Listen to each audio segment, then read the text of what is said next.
buenos días a los integrantes de la mesa, buenos días al amable auditorio de Panorama 91, muy amigos todos. Hablemos de lo que sucedió esta semana, Miguel, el tema del comercio, lo que sucedió con el tema de la frontera a partir de la decisión unilateral del gobernador de Texas. En la agenda bilateral México-Estados Unidos, amigas y amigos, el comercio y la migración han sido los últimos años los dos temas más importantes de la relación entre México y Estados Unidos.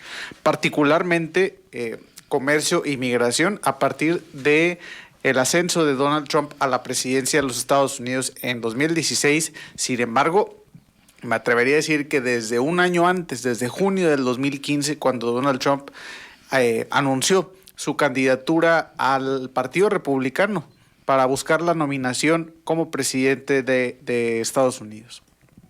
En ese entonces el candidato Donald Trump amenazaba con retirar a Estados Unidos del Tratado de Libre Comercio con México y Canadá, calificándolo como el peor acuerdo jamás firmado por Estados Unidos, quizá en todo el mundo, decía el entonces candidato Donald Trump. Desde ese momento y hasta la pandemia, el comercio y la migración fueron los dos temas particularmente sensibles y relevantes con los reflectores en la agenda bilateral México-Estados Unidos.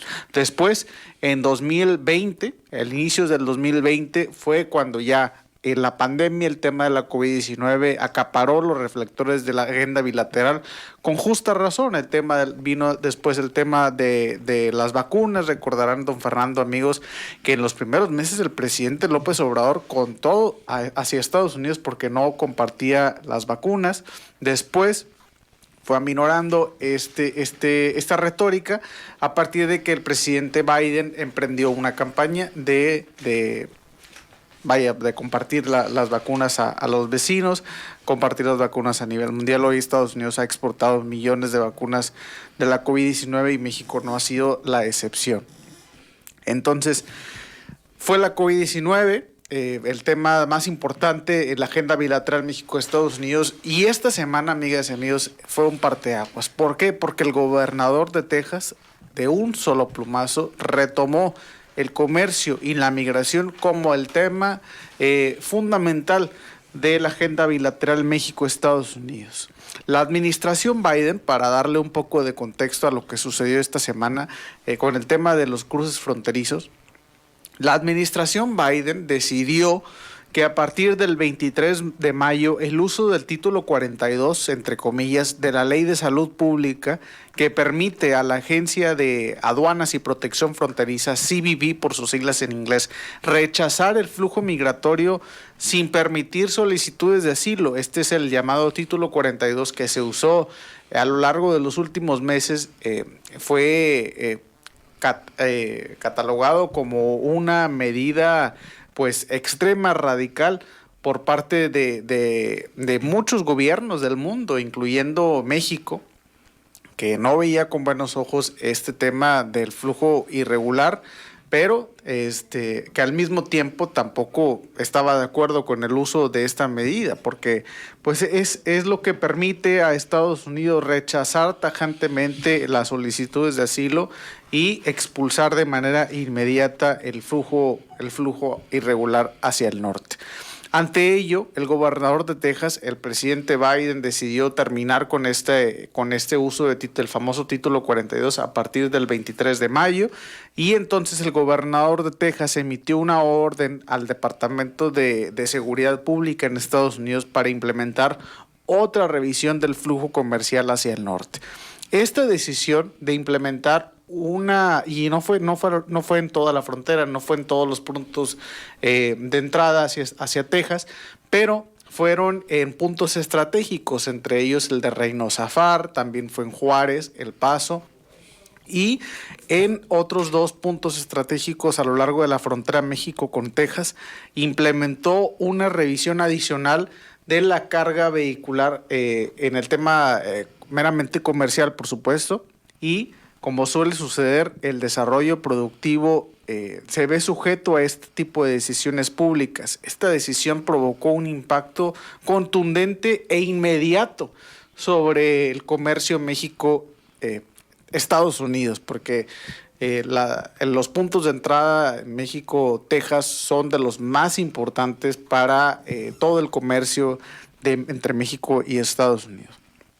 El argumento del gobernador Greg Abbott de Texas es migratorio, es meramente político, no es un argumento económico. Como suele suceder nuevamente, la economía está sujeta a las decisiones políticas como la que acaba de emprender el gobernador de Texas, Greg Abbott. Cabe recordar que en Estados Unidos hoy tenemos, Miguel Ángel, amigos, una inflación arriba del 8.5%. Entonces, estas restricciones al comercio orgánico entre México y Estados Unidos, por supuesto que tendrán un impacto contundente para la economía local, pero tendrá un impacto mayor también para la economía de Estados Unidos, en general, no solo al estado de Texas. La mayoría de los estadounidenses, esto está comprobado con encuestas, la mayoría de los estadounidenses ven con pesimismo el panorama económico y atribuyen en su mayoría a este pesimismo hacia el gobierno federal, hacia el presidente Biden. Entonces, el gobernador de Texas, en un argumento nuevamente meramente político, no argumento económico, pues decidió tomar la decisión de implementar una nueva inspección comercial y con ello tener un impacto muy importante para el comercio y para la economía de Estados Unidos. Pues sí, lo de mezclar la política con la economía.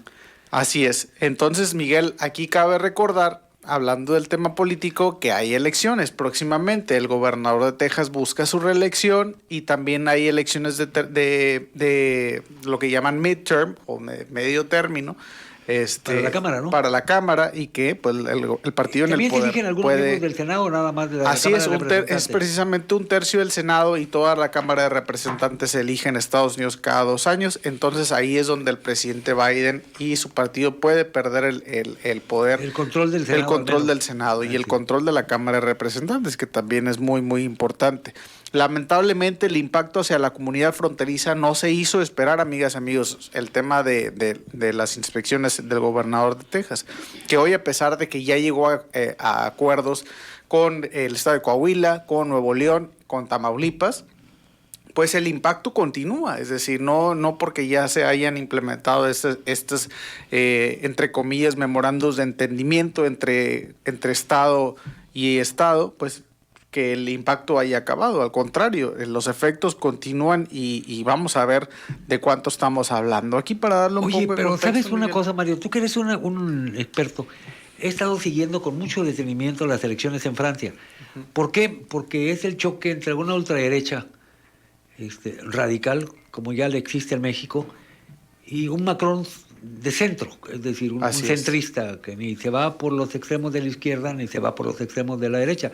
Y lo primero que nos encontramos es que en Francia los partidos tradicionales están en la lona, no levantan. No levantan. El partido de Macron es nuevo, es nuevo, es completamente. Y entonces, pero qué curioso, ¿no? Aquí que pelean, que las energías verdes, y la señora Le Pen, que es la representante de la extrema derecha, habla de desmantelar todas las plantas eólicas, todas las plantas que producen energía con tipo molino. No, esto desaparece. Ella apuesta por algo que México le está apostando y que no quieren, los hidroeléctricas, las plantas de generadoras de energía eléctrica que pueden moverse con los ríos, y apuesta por la energía nuclear. Francia cada rato inaugura centrales atómicas de modesta capacidad, pero centrales atómicas para producción de energía, que al menos al aire no contaminan. Pero obviamente el problema son los residuos radioactivos que quedan, ¿no? Pero no es una contaminante hacia el